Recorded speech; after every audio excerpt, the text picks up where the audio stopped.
Hi guys, let me be brutally honest for a second. We live in a society where men are being forced to take a back seat and are almost being numbed and neutered into a less masculine shell of themselves. None of this is done by accident. As women rush out to fill their spots in society, we're seeing men being emasculated, living inside a culture that's becoming increasingly feminized. That's what you see at every single level, from the family unit and the career ladder to the intricate legalities that govern our behavior and relationships. I want you to connect the dots because in society's effort to tear down the so-called patriarchy, they're actually creating female-focused society where women directly benefit from emasculating men and their roles. And let me tell you how. First, look at it this way. Throughout all of human history, women have needed the protection and provision of men, but only in recent decades has there been a competition for this role. It stems from a welfare system that's increasingly undermining a man's place in a woman's life, rendering him obsolete. When you think about it, why wouldn't women prefer a setup like this? For millions of women today, including the 15 million or so single mothers, the state acts as the masculine provider with very few of the hard lines that come with a man being in the house. Things like loyalty, responsibility, and burden of expectations. It leaves little incentive for her to pick the right man and actually stick by him. And it gives her a safety net for all of her bad decisions while the man falls by the wayside because he's now unneeded. Do you see the bad incentive structure it sets up? It's something you can track back to the mid-20th century to the American welfare policy known as the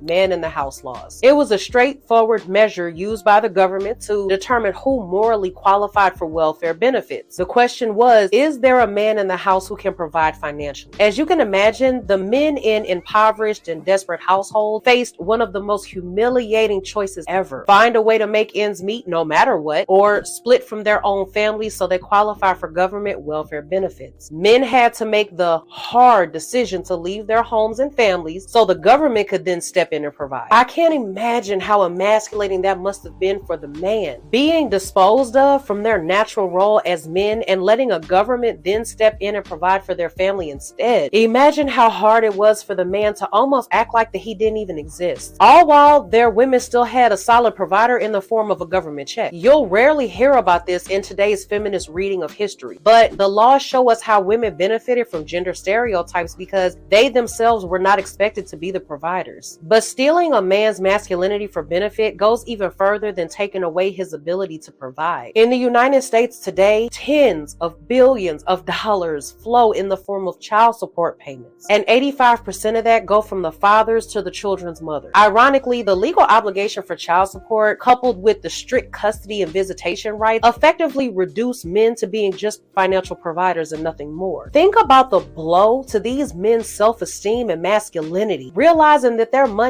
might just be funding the mother's lifestyle with another man. Most states in the US use a percentage basis for calculating child support payments, which can go as high as 30%. Men earning even a moderately high income are fully aware that a third of their life's work goes towards maintaining the woman's lifestyle once the child's necessities are covered. And it's a sticky legal web that a lot of men are trapped in because they fear going to jail if they stop payments, or they fear having their professional licenses suspended if they don't pay up each month. Emasculating men also extends on a larger scale to family and society. As women in their droves join men in the office workplace, we're also witnessing a collapse of the traditionally masculine and competitive behaviors usually found in all male work environments. From things like gender appropriate language and sensitivity training, it's a kind of feminization or softening you up you see in the workplace to accommodate the women. Back at home, men that aren't able to hold their own as the leader of the family see their role being taken over by the woman, who then shapes the children in her mold and seizes as much control as she can in the household. Then you take a look at how women today readily put their bodies on the internet on display to make money off of emasculated men. And this is a recurring theme that goes something like this. A man stripped of his inherent qualities like determination, discipline, and a sense of duty becomes a shadow of his former self. In this weakened state, he becomes easily manipulated and a pawn in the hands hands of any woman who wants to exploit him for her gain. It's a dynamic where traditional masculinity is not just undermined, but inverted, leaving men susceptible to being used as tools for these women's financial gain. This isn't just about gender equality, it's a strategic reduction of men's roles for certain benefit. Men are increasingly positioned as secondary, leaving their inherent strengths and values undervalued. This shift isn't just a concern for men, it's a societal issue that needs attention and understanding from all of us. It's time we seriously assess these dynamics and their long-term impact on our society. So with that being said, until the next video, I'll see you guys later.